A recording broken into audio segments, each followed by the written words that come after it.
好，那么白宫商务部长他这个发言人说呢，在敲什么呢？要取得英特尔10%股权的细节就川普什么都算钱啦，乌克兰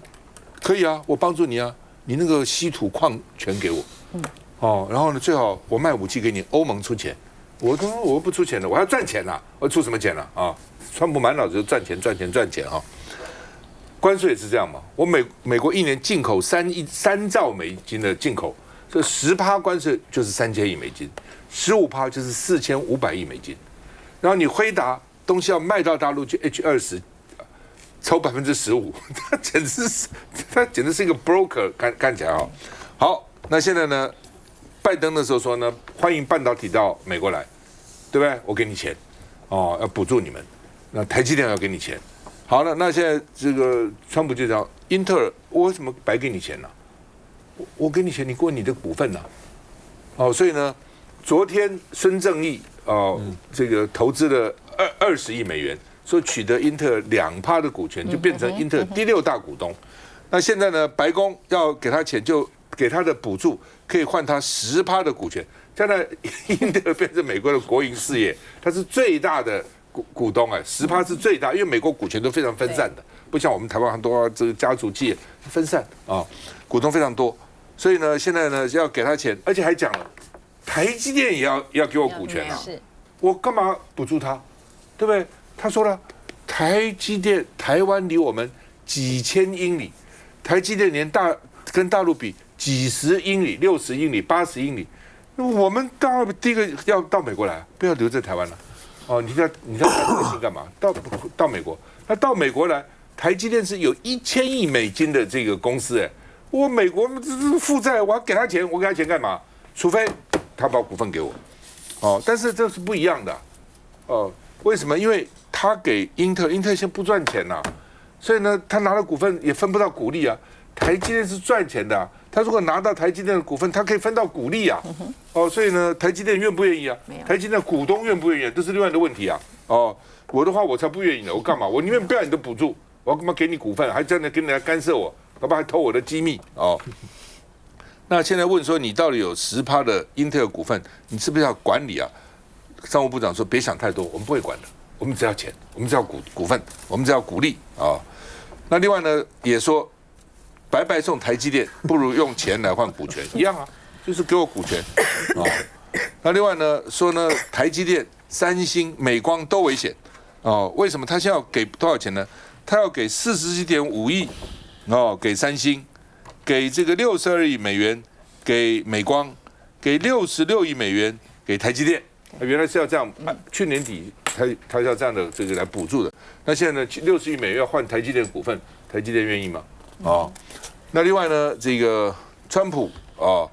说可能呢，这个晶片补助法变成美国掌握这些晶片大厂的新工具，就掌控你们了，看你们怎么办而且呢，晶片不能仰赖千里之外的台湾，不可以，都要到美国来。那我们的经济部很有意思，人家问说这很严重的事情那台积电会不会被这个变成美积电呢？国资会说没这么快，那是会咯，是会咯，只是慢一点，没像你们想象这么快。那讲些什么话呢？那说呢还要研议，大概还没那么快。这是我们的经济部长吗？经济部长应该说我们不让他去，我们死守台积电他都不敢这样讲所以现在碰到美国就软了，而且我就不懂你对美国好，美国也对你好，但是没话讲嘛，你对我好，我对你好，你对美国好，他有对你好吗？他没有对你好关税20+N，对不对？将来还要怎么半经济还要扣你特别的税，还一堆其他的问题。你买武器叫你买我们200亿美元的武器，将近6000亿台币，钱给他了，武器还不来，这我们对我们好吗？我们死心塌地、掏心掏肺对他好，他显然对你就跟对一般人一样，甚至还没有对一般人好，这是什么意思呢？我不懂所以到底搞什么？我们看一下。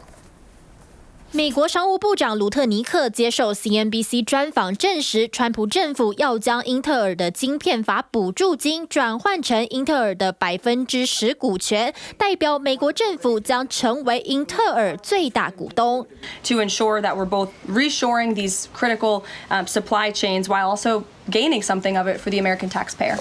卢特尼克强调，这只是把拜登时代的补助金转换成川普时代的股权，但美国政府没有决定或治理权。根据晶片法，台积电获得66亿美元的补助。虽然卢特尼克没有明确表示会不会对台积电、辉达或三星做出同样要求，但他在专访多次质疑，为什么拜登政府要拿钱给市值1兆美元的台积电。所以我可能也要跟这个国发会来讨论，因为国发会是他的股东，是所以我们大概会就全面的来了解到底美国商务部长他讲这个要入股的意思背后的含义是什么。美国财政部长贝森特也说，全球经济最大的单点故障就是全世界99%的先进晶片都在台湾制造，出于国家安全考量，必须终止现况。川普政府大动作插手晶片制造商，加上全球央行年会前市场恐慌蔓延，美股周二开盘，辉达重挫3.5个百分点，台积电 ADR 下跌3.61个百分点，科技股领跌。台股方面，台积电周三早盘一度下跌30元，下滑到1155元，市值也跌落30兆元。这个川普真像一个江洋大盗那进来也要给钱，出去要给钱，都要给钱。不过我如果是台积电，我是誓死不会把股权给你的，我宁愿不拿你的补助。对，就是说，也许你非逼我去美国投资，我没有办法不去，否则人家交我关税。但我去了，你还把我股权拿去，你是搞什么鬼啊？这不人才要两得啊，人也要拿去，钱也要拿去，人财两得，可以这样子吗？所以我觉得说这个川普这样搞我觉得台积电政府应该可以不准。本来去投资就要投审会通过投审会是假的对，他们先同意了，投审会都不知道，可以这样子吗？那你这个投审会是假的吗？你的立法院是假的吗？可以这样子吗？真的没有什么道理啦。佑成，我觉得当然，台积电跟英特尔现在的状况，我们要分析有一个不一样的地方是。拜登跟川普在上任以后，对于这个英特尔的他们的投资的想法是完全的大相径庭。那英特尔目前遇到什么状况这个陈立武在进到白宫之前，大家有没有印象？川普对他怎么说？对他是鄙视，这个是非常看不起的。怎么会这么巧？那陈立武以为自己要进到白宫，要谈一下可能是要去中国大陆投资的事情，没想到出来以后就开始传出来要投资10%。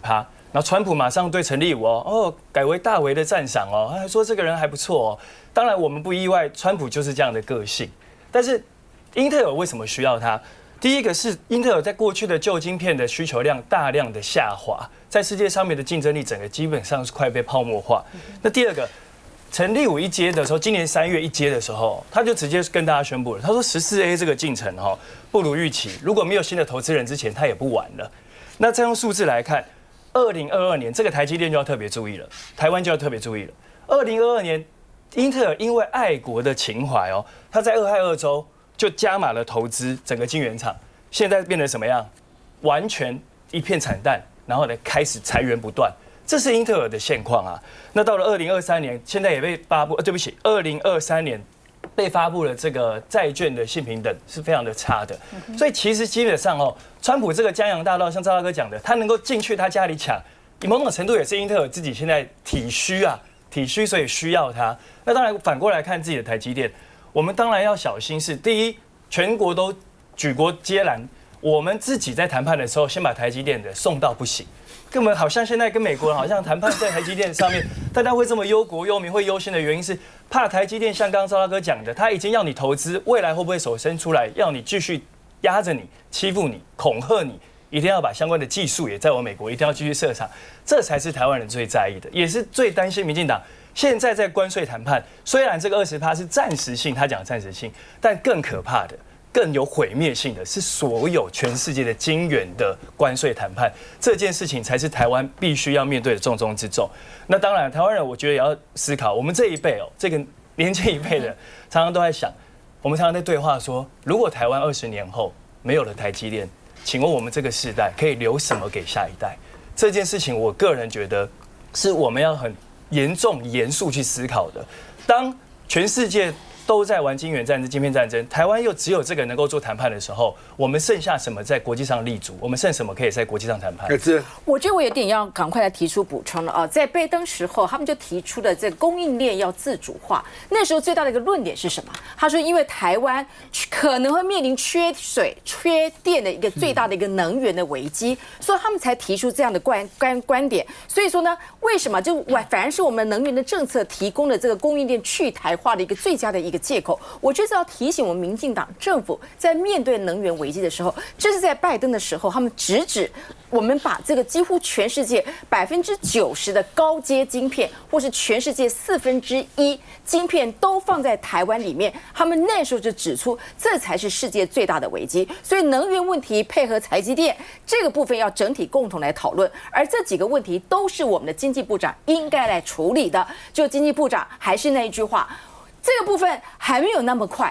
我的天哪，这是一个经济部长。不过我们对于郭智慧真的不用期待太多，我完全是相信，在823完之后，这个经济部长应该他所讲的话，应该已经没有太大的一个所谓的关键度了。所以今天就是让他最后在对经济委员会里面所提出的这部分，不是只有国民党不满，民进党的委员已经对他已经完全是不知道该怎么回应了。所以说呢，我们就看看新的经济部长如何对台积电跟美积电这件事情来做出一个比较关键性的回复吧。休息一下再回来。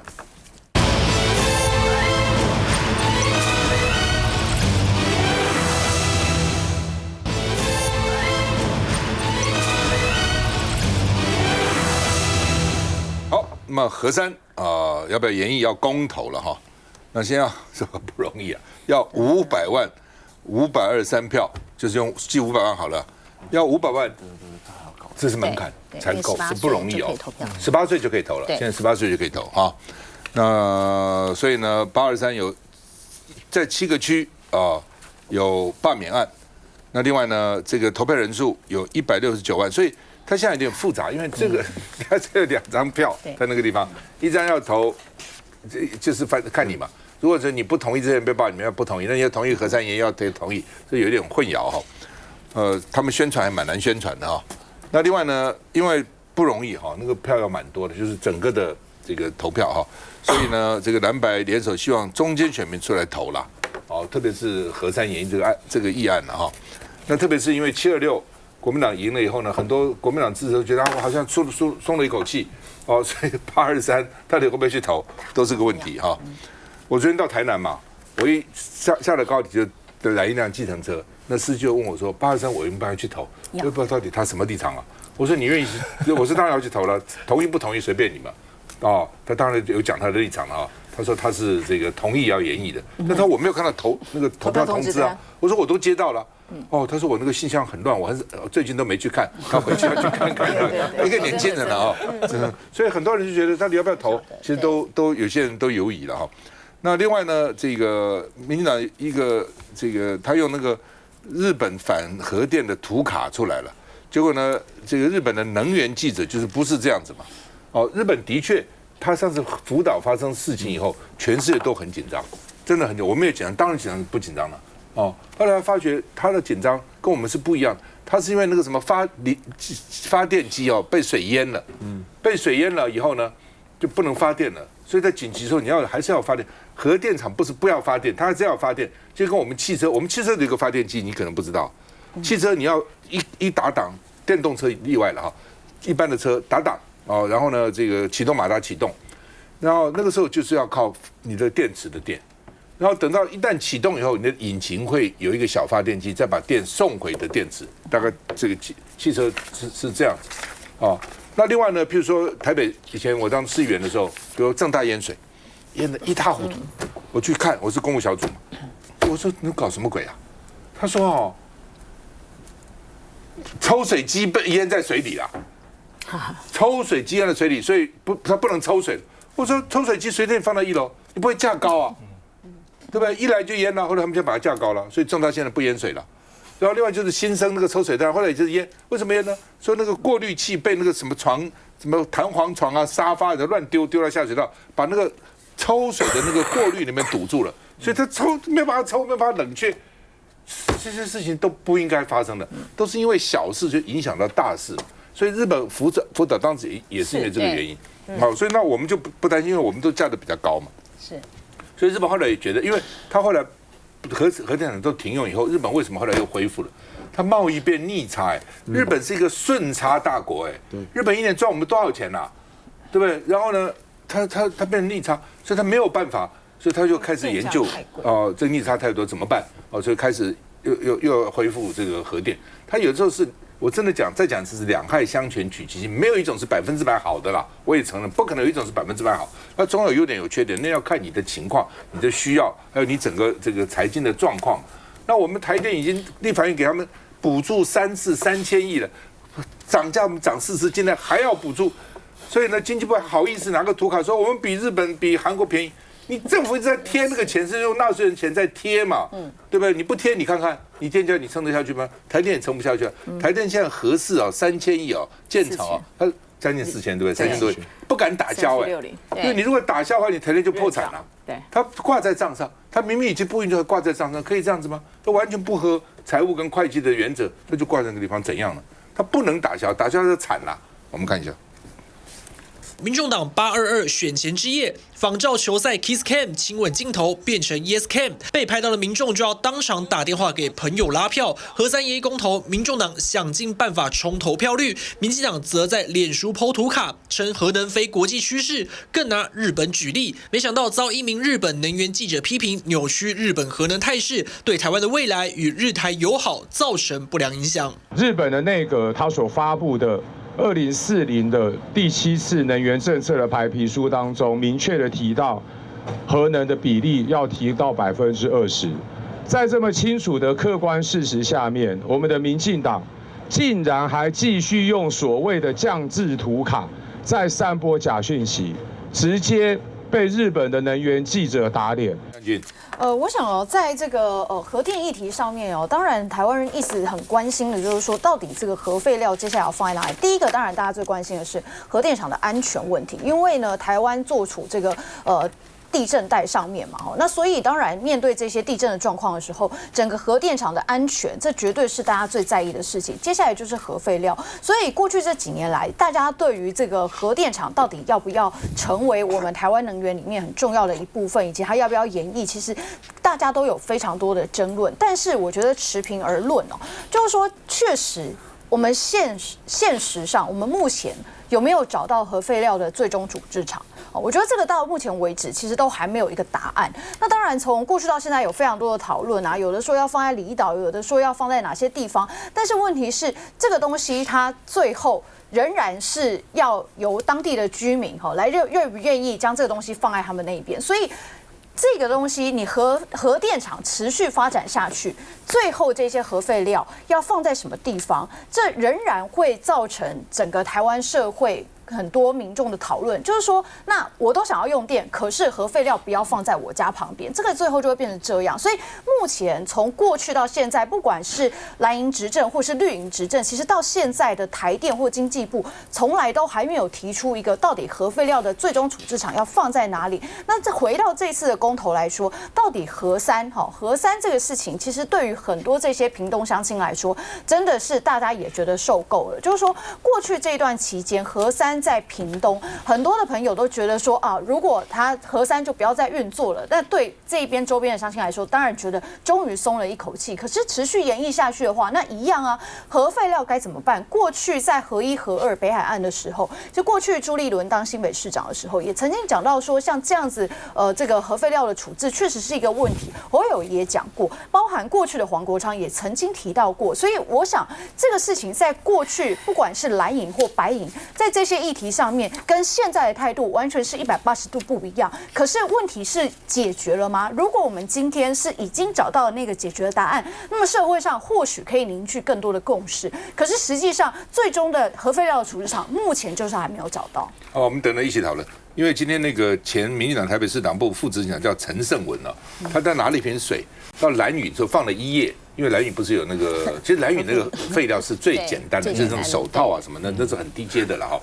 那现在高阶的埋在都是在核电厂下面了哈。那这个他就过了1夜，然后今天去找国民党那个发言人杨志宇哦，说你敢喝吗？结果杨志宇当场就把那瓶水给喝了，哦，就喝了，这个蛮有勇气的啊。我们看一下。8月23号将举行核3的重启公投，民进党台北市党部的前副执行长陈胜文日前也把矿泉水带去兰屿的核废料储存厂，并把这些矿泉水带回台北，说要给支持公投的朱立伦还有国民党立委们喝。到了兰屿，第一站就是来找核废料的储存厂。我们有看到旁边有一个可以参观的牌子，接下来我们就把国民党还有黄国昌的水带到核废料储存厂里。从兰屿的核废料储存厂将矿泉水带回台北之后，今天陈胜文也把推车推来到国民党门口要送水，但国民党的发言人杨志宇显然有备而来。不是要给你喝的，是给徐小新喝的。或者，你不要来闹，不要来拿我们的东西，这是要给徐小新的。为什么你拿这个喝？不要理他。所谓的喝，你们今天要来送这东西，我们要喝，你还不给我喝？那你喝，你现在作秀吗？一大早就来这边摆摊。重视核废料储存上，无聊自己，你以为喝水会有什么荣誉勋章吗？你是谁啊？无聊自己啊！然后呢，想要来没关系，我们不要给他进。然后你在抢手，而且河南的核废料呢，每一个人都是有科学的、理性的，可以来去检验的。要放在哪里？你这样讲话放在台北市敢不敢？没有，我叫徐小新统一发放啊！你这样子喝，哦，赞，1年4季都在喝。本来以为送来核废料的水没有人敢喝，没想到国民党的发言人杨志宇当场拆台开喝核废料水，还喝完大赞说这瓶水很好喝。两人一阵唇枪舌战之后，一旁的陈胜文气得牙痒痒，崩溃狂骂无聊自己，你很幼稚，最后乘车悻悻然而去。好，这个仔仔很猛哈，杨志宇就把水给喝了哈，所以你说这个，而且徐巧芯也讲说没关系。我们一起去，我们也把水给喝了，大家都要喝那个水，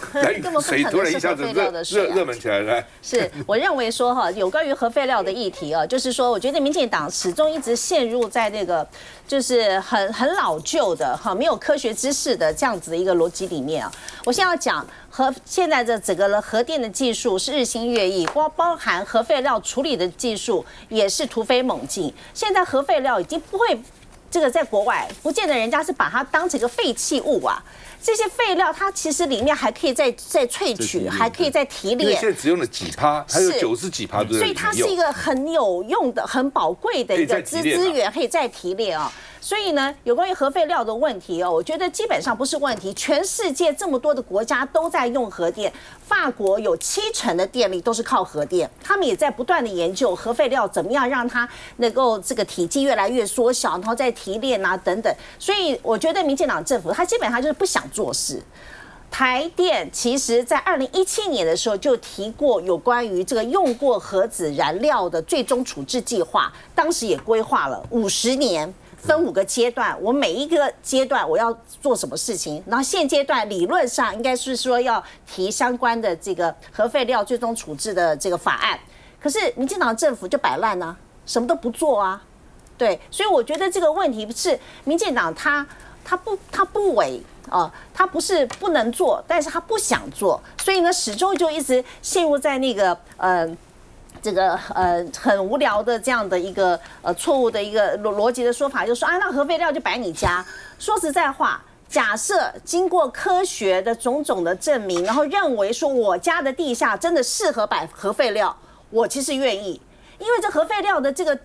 最终处置地方啊，这并不是说是我自己说愿意就可以愿意啊，它必须经过非常多的科学的这个证明啊，而且它的整个技术、它的管制、它的监督都是世界级的标准，未来不会是只有我们政府自己监督。这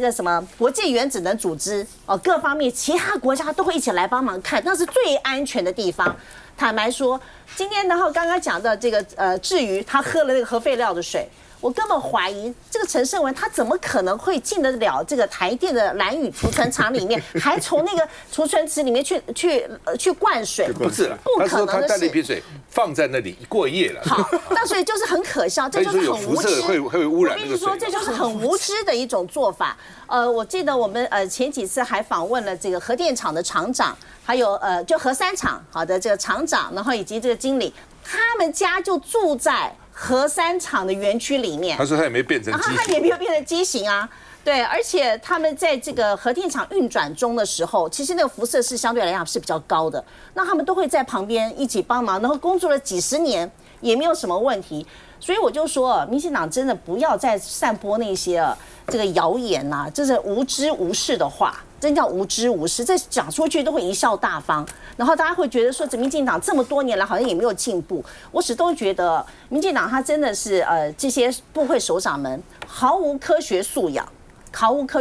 然后经济部部长也是，能源部部长也是。然后赖清德总统又说是干净的煤，好，我真的觉得他们最需要的就是科学知识。他现在这样核废料问题，当然大家的问题都因为台湾，除非是有什么沙漠啦，会有戈壁啦，可以洞里面放，基本上全世界，因为我们都学美国嘛，我们的核电厂的设备是在就美国两个厂提供了，一个是奇异，一个是这个Westinghouse西屋了哈，一个就反正如果你做这个核电设施，那发电就是因为它核电以后产生发电要再输配嘛，反正这两个厂轮流做啊。那基本上我们就学美国嘛，跟着美国走嘛。那美国现在基本上也就是放在核电厂下面，就是它就叫湿式储存槽。那满了以后呢，就移到干式去。你核电如果要延役的话呢，那非要用干式不可，大概就是这样子啊。那有没有危险呢？那你核电发电的时候都没危险嘛？那它废料会有什么危险呢？你自己想这个道理嘛。所以呢，就放在那个地方。那将来他们可能在这个，因为现在的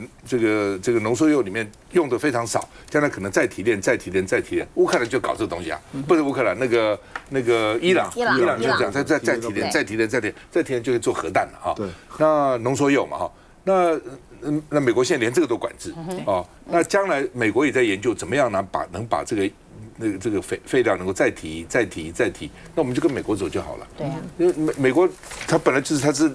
老大哥，他是核电的这个领导者啊，是所以就看他嘛。那他现在怎么解决，我们就跟他解决就好了。会有什么问题是也没有什么问题了。现在有什么问题呢？现在也没问题嘛。他在运转的时候都没什么问题嘛，更何况他废料会有什么问题呢？休息一下再回来。